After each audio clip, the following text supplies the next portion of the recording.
seperti biasa di sini kita bakal ngobrol santai nih, tapi tetap berbobot dan ada ilmunya. Nah, di episode kali ini kita mau bahas salah satu teori behavioristik nih, atau teori belajar klasik yang bisa dipakai sampai sekarang.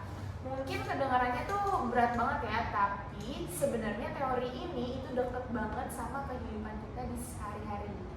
Sebelum lanjut, kita kenalan dulu. Perkenalkan, aku Nurjana Soliha, di sini sebagai host. Boleh lanjutnya? Perkenalkan, aku Rafael Raybani. Aku Jana Tomawa. Halo semuanya, perkenalkan aku Femi. Halo semuanya, perkenalkan aku Muhammad Syekh Putra. Halo semuanya. Oke, biar langsung anget nih obrolannya karena di sini dingin nih, lagi hujan. Aku mau mulai dulu dari pertanyaan yang paling basic dulu kali ya. Kalau kalian nih, teman-teman mahasiswa, dengar kata-kata behavioristik, yang langsung kepikiran itu apa sih? Dari yang aku pahami tentang behavioristik itu teori yang belajar yang fokus ke perilaku yang bisa dilihat langsung. Jadi bukan ke apa yang dipikirkan di dalam kepala, tapi lebih ke respon yang muncul. Nah, itu bener banget sih. Jadi yang diperhatiin itu kan hasil akhirnya ya, bukan hasil akhirnya gitu, perilakunya. Nah iya, dan biasanya perilaku itu muncul kalau ada stimulus dulunya nggak sih? Jadi ada rangsangan dulu, terus baru muncul nih reaksinya, terus atau responnya gitu. Berarti intinya nih ya, belajar menurut behavioristik ini tuh kayak proses sebab akibat nggak sih? Nah iya betul banget, jadi kalau stimulusnya itu diulang terus, responnya juga lama-lama jadi kebiasaan. Makanya behavioristik itu sering dikaitkan dengan pembiasaan dan latihan. Menarik banget sih, karena tanpa sadar tuh kita sering ngalamin di kehidupan sehari-hari.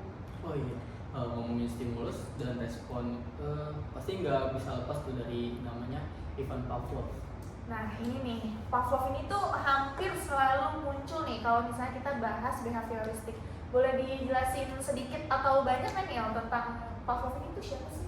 Nah, jadi Pavlov itu seorang ilmuwan Rusia yang terkenal dengan eksperimen anjing dengan bel. Nah, awalnya itu anjing cuma ngeluarin air liur kalau lihat makanan. Berarti belnya itu awalnya nggak berguna buat apa-apa ya?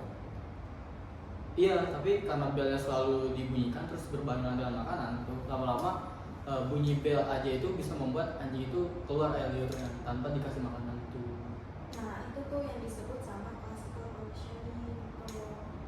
Oh, walaupun si eksperimen ini ke anjing, tapi konsepnya relevan juga ya buat manusia. Nah benar banget, jadi Pavlov itu nunjukin kalau manusia juga bisa belajar lewat pengondisian, lewat asosiasi antara stimulus dan respon. Nah, biar nggak terlalu teoritis kali ya, tadi kan kita udah ngobrolin tentang teorinya nih. Mungkin kita bisa bahas nih ke contoh yang deket nih sama kita sendiri. Nah, contoh-contoh dari teori behavioristik tuh menurut teman-teman tuh kayak gimana sih? Kalau menurut aku contohnya itu seperti bel sekolah. Jadi kalau bel begitu bunyi tuh kita kayak langsung refleks, kayak langsung buru-buru pulang, terus rapi-rapi tas. Terus ada satu lagi sih, kalau dosen tertentu masuk kelas, kita langsung otomatis buat buka laptop atau buka buku buat langsung siap-siap belajar. Nah bahkan suasana kelas itu juga bisa jadi stimulus. Nah kalau misalkan kelasnya nyaman dan pernah punya pengalaman yang menyenangkan itu, jadi lebih semangat gitu belajarnya. Oh gitu ya, kayak sebaliknya gitu, kalau misalnya pengalaman sebelumnya tuh nggak enak, bisa juga kayak males banget gitu, kayak aku udah tahu nih pasti bakal kayak gini lagi. Jadi itu sebagai bukti ya kalau lingkungan tuh punya peranan besar gitu dalam membentuk perilaku kita ya. Benar-benar. Kalau misalnya di dunia pendidikan sendiri tuh teori behavioristik biasanya tuh dipakai kayak gimana? Biasanya sih lewat reward atau punishment, misalkan siswa rajin atau dikasih pujian atau nilai bagus. Nah itu tuh yang namanya penguatan positif. Jadi tujuannya biar perilaku itu muncul lagi, muncul perilaku baik. Nah tapi kalau hukumannya itu dipakai terus, kadang malah jadi bikin siswanya itu jadi takut gitu buat belajar, bukannya jadi paham. Oh, ini menarik banget nih, karena kalau kayak gitu tuh guru juga harus lebih hati-hati nih dalam menerapkan teori ini. Apakah itu bakal berakibat baik atau berakibat buruk? Iya, karena behavioristik ini efektif nih buat disiplin dan kebiasaan. Jadi tapi kurang memperhatikan proses berpikir dari siswanya itu, sehingga baik dari penerapannya itu membuat siswa itu jadi merasa takut gitu. Oke. Nah, kalau misalnya dirangkum nih, apa sih kelebihan dari teori behavioristik ini? Kelebihannya jelas banget sih ya, jadi mudah diterapkan dan hasilnya juga cepat kelihatan. Nah itu cocok buat anak-anak sih atau tahap awal pembelajaran. Nah, kalau dari kekurangannya itu, manusia itu kan juga bukan robot ya. Iya. Kita punya emosi, motivasi, dan cara berpikirnya sendiri. Makanya sekarang behavioristik ini tuh jarang dipakai sendirian ya.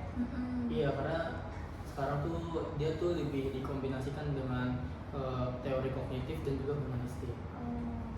Nah, dari obrolan kita hari ini bisa disimpulin nih teman-teman kalau teori behavioristik itu memang klasik tapi masih relevan, terutama untuk pembentukan kebiasaan, disiplin, dan juga perilaku dasar.